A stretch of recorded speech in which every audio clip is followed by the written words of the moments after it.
This video will be analyzing a 2013 rendition of The Secret Life of Walter Mitty, directed by Ben Stiller. This film draws parallels from the short story by James Thurber and 1947 film directed by Norman Z. MacLeod, by showing that no one wants to just survive in a cube farm and settle with a shambled love life. Walter Mitty, a daydream-afflicted negative asset manager for Life magazine, takes a leap of faith and breaks his mundane lifestyle to track down a freelance photographer in hopes that he has the missing negative that Life magazine needs to publish its final issue. This leap of faith leads him to travel beyond his daydreams, leaving him to experience the world and find himself opening the door to the rest of his life. The major themes of this film would be courage, ignorance, and living. Walter gains the courage to jump out of a helicopter, escape an erupting volcano, traverse ungoverned Afghanistan, talk to the girl he likes, and hold her hand. That being said, Walter is also incredibly ignorant going into just about all of these situations. He has a small portion of knowledge behind every courageous act he does, but he doesn't plan well enough. He leaves a lot up to chance.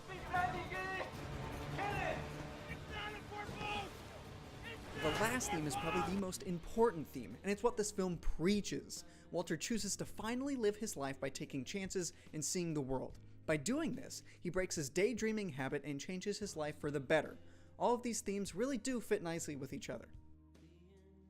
I chose the protagonist, Walter Mitty, played by Ben Stiller, to be the 3D character because he could very well be the definition of an average Joe making a complete 180 with his life and becoming the world-traveling hunk that eHarmony would love to have on their side.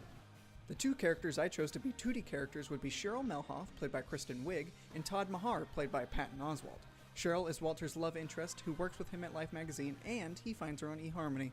She becomes interested in his job and what he goes through to find the missing negative.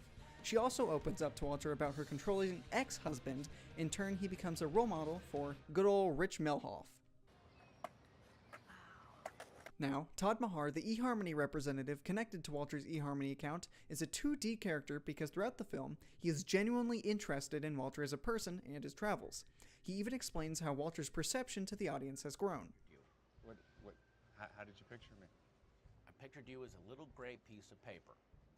But now I see you, and it's like Indiana Jones decided to become the lead singer of the Strokes or something like that. There are quite a bit of 1D characters in this film, but the ones I chose were Sean O'Connell, a freelance photographer who playfully almost cost Walter his career, played by Sean Penn, Ted Hendricks, a rude and demanding corporate official, played by Adam Scott, and Edna Mitty, Walter's mother who helps set him on the right path whenever he gets lost, played by Shirley MacLaine. Act 1A begins with the introduction of Walter Mitty's mundane and monotonous lifestyle. It also shows his love interest, Cheryl Melhoff, who is the driving force of his daydreams. But the audience only figures this out when Walter confronts Todd Mahar about a problem with his account. Todd tries to spruce up his account, which leads to a demonstration of Walter's daydreaming, something that he didn't plan on doing before his dad had died. Act 1B then begins with the transition manager Ted announcing that Time magazine will be printing its last issue. Mostly everyone will be fired, and Walter's career is on the line because the cover photo, or quintessence, is missing, and it's up to Walter to find it.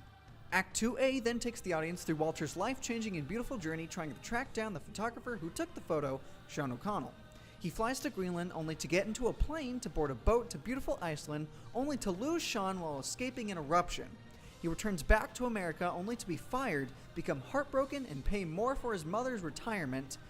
This, however, pays off because he learns from his mother that Sean not only visited them while Walter was at work, but he also took Walter's favorite cake to some Afghanistan warlords.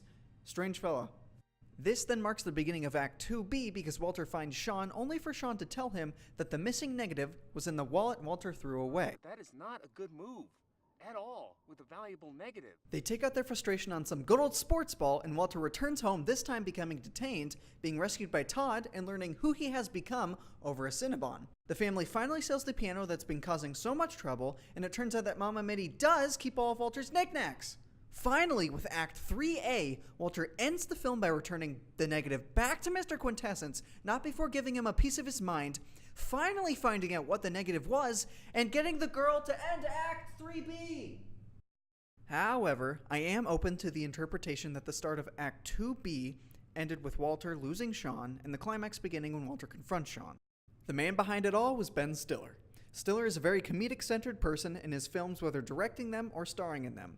From acting in films such as Happy Gilmore and Dodgeball, being a part of a comedic troupe called the Frat Pack with other comedic actors, and from directing films of his own like Zoolander and Tropic Thunder, he channels his own comedic style with a realistic style by incorporating over-the-top comedic action scenes with possibly real-life situations anyone could have if they were on such a life-changing journey. The color, lighting, and overall appearance of this film are exceptional, but an impactful consideration is something so subtle but so creative. Life's motto appears many, many times at the beginning of this film, but stops as soon as Walter figures out what his life should mean to himself. It is something then reintroduced at the end of the film to show Ted if this is how he wants to spend his life. The critical relevance of this film in 2013, and probably of today, may be to realize that as society advances its technology, we shouldn't forget to live in the world around us, and to respect the people that make what we love so much a reality.